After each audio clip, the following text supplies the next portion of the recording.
So the Bulls just wrapped up their second straight season as the 9th seed, and also their second straight season where they were bounced by the Heat in the second play-in game. And is there any more team that just feels more stuck in the mud than Chicago? No, they're literally not doing anything. Like, I'm sorry, Kenny, love those NBA rebuilds back in the day, but your Chicago Bulls just aren't going anywhere. Like, this is the worst place to be in the NBA. You either want to be contending or just straight up shit. Stuck in mediocrity gets you nowhere.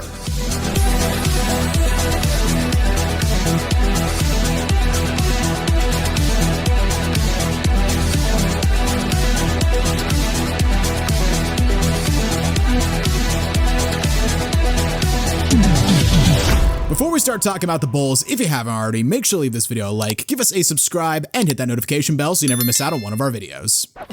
Now, I've said this a couple times in a couple previous videos, but far be it from two Blazer fans to criticize a team for holding on too long, because we arguably did it for 5+ years. But I will say, at the very least, the Blazers consistently made the playoffs, had a consensus top 12 player in the league, and had at least one playoff run where we went to the conference finals. The Bulls were a top 3 seed in the East for about 5 months in the 2021-22 season. Unless we forget, they bottled that, ended up as the 6th seed, and got handily beaten in the first round by Milwaukee. Yeah, it was fun for a little bit. You know, Levine, DeRozan was balling out. Like, remember he was borderline in like MVP conversations during that? For 5 months. Yeah, their defense was good. Things are looking great. But then they just came back down to earth. I know injuries have hurt them. Lonzo, you know, just tragic what's going on with him. But at the same time, like, we've clearly seen this team's ceiling. It's not that good. And this year is the worst of all. I mean, last year they lost to Miami in the play-in game. Like, that was bad enough because they had a chance to win that game. This year, no Jimmy Butler from Miami, and you get soundly beaten by the Heat. I can't say I'm that surprised. Like, just the Bulls, I don't know. They have nothing going for them right now. Like, nothing can work out. If you're going to be like mediocrity, you'd at least hope, you know, maybe we can sneak into the playoffs, at least be able to go to a playoff game or two, give the fans something. Couldn't even get that. In the East. Yeah, in the East, not in the West. In the East, they can't sneak into the playoffs. And now you got their vice president of basketball operations coming out and saying, like, we're going to look at the roster. There's going to be some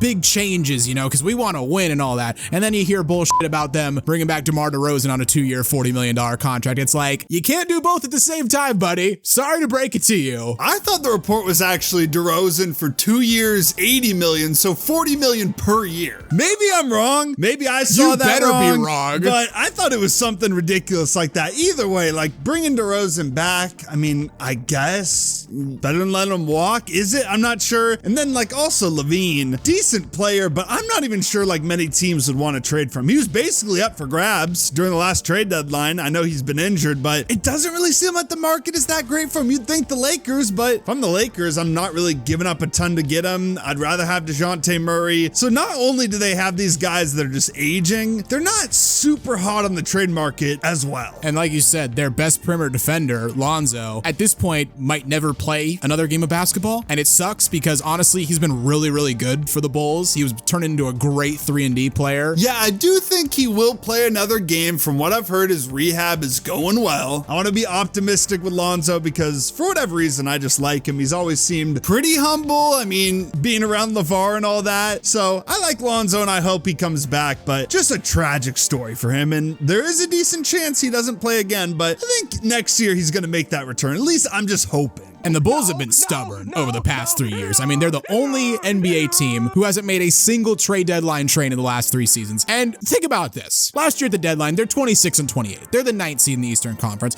And it's clear to anyone with eyes and a half-working brain that this team is cooked. They're going nowhere. Like, they faded at the end of the 2022 season. They're not doing anything right now. So say you jettison your core. You get back probably a halfway decent haul. Maybe you can get first-round picks for Levine, Vucevic, DeRozan, Caruso. You can definitely get a first-round pick for Caruso. So say you get back a pretty decent haul, you tank hard and you go like 6-22 over your last 28 games. Now you're 32-50. You got the 5th worst record in the NBA and you got a pretty decent chance to land Wemby. Like, the Bulls had a cooked roster and a chance to tank for arguably the best NBA prospect since LeBron. And they were like, nah, gotta push for the 9th seed. Gotta push for the play-in tournament. Yeah, especially right now. There's been some pretty good drafts these past couple years. This year, not as good. You know, there's not really that high stakes prospect you're missing out on, but like Banchero, Chet, Big Vic, Cooper, Flag. This is the time you want to be And the Bulls are like, you know what? We'd rather win like 38 games and play in a play-in game and lose instead of having a chance at one of these generational prospects. And they did the same thing this year. Like, they got off to a bad start. They righted the ship a tad. And then at the trade deadline, their vice president of basketball operations, who we mentioned earlier, he's talking about how they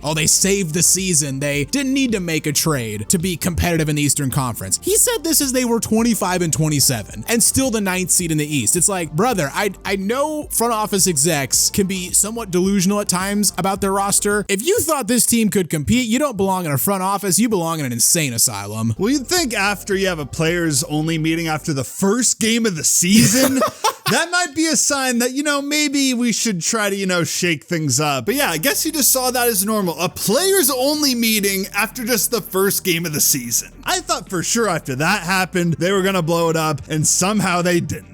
And also, kind of like we've been saying, like, now would be a great time to rebuild. And if they decided to just send out everyone, like, they wouldn't be in the worst spot. I don't think any of these, like, star contending players have a lot of trade value. DeRozan, Levine, Vucevic, Caruso, those are all guys you could get a first-round pick for. Kobe White, in my opinion, he should have won Most Improved Player. Tyrese Maxey got it, which is fair to him, but great season for Kobe White. He dropped 42 points in that play-in game, so that's a guy for the future is going to be really good. You can get some cap space. Chicago's a city that players will want to go to. Start the rebuild now and you're not in a bad spot whatsoever. And the thing is, it's like, what's the alternative? Be the 9th seed again? Because we said earlier, there's no move barring some superstar just deciding in free agency, oh, I'm going to go to the Bulls, and I'm pretty sure they're capped out anyway. Yeah, they don't have any money. Yeah, they're fucked. So you can't trade for a superstar with the assets that you have unless you want to part ways with Kobe White, which you're not going to do. So what's the move out there that guarantees you make the playoffs? It doesn't exist. So if you run it back with the same roster, you get the 9th seed again, you probably lose to Miami in the play-in again, because that's just what they've been doing. I mean, what's that Einstein quote that Einstein didn't actually say, but probably fits really well in this scenario? Like, Insanity is doing the same thing over and over again and expecting a different result. Like, guys, it's not working. Yeah, the thing I don't get about it is, like, even your ceiling, things go perfectly next season. Lonzo comes back. I don't know, whatever you want to imagine. Their ceiling is like the 7th seed, 44 wins, and a first-round exit. It's that 2022 season. Where they were the 6th seed and lost in the first round. And I get, like, sometimes making the playoffs is fun. Like, as Blazer fans, we had some great moments, some runs that, I mean, I'll remember forever. But this Bulls team literally can't even do that.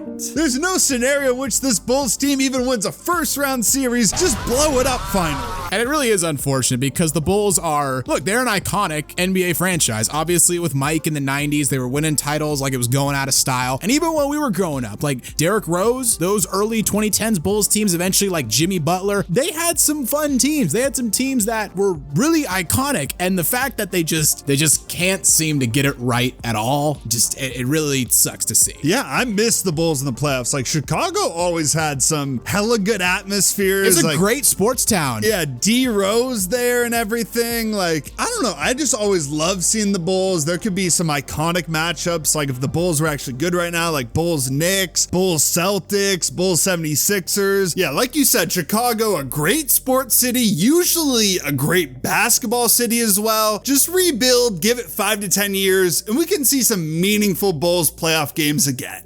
Hey, at least the Bears are looking up, though. That's the video, guys. Do you think the Bulls should blow it up? If you don't think so, genuinely, I'd love to hear why. If you enjoyed the video, consider leaving it a like, as it really does help us out. And while you're here, why not check out some of our other videos as well? And don't forget to subscribe to Synthetic Sports.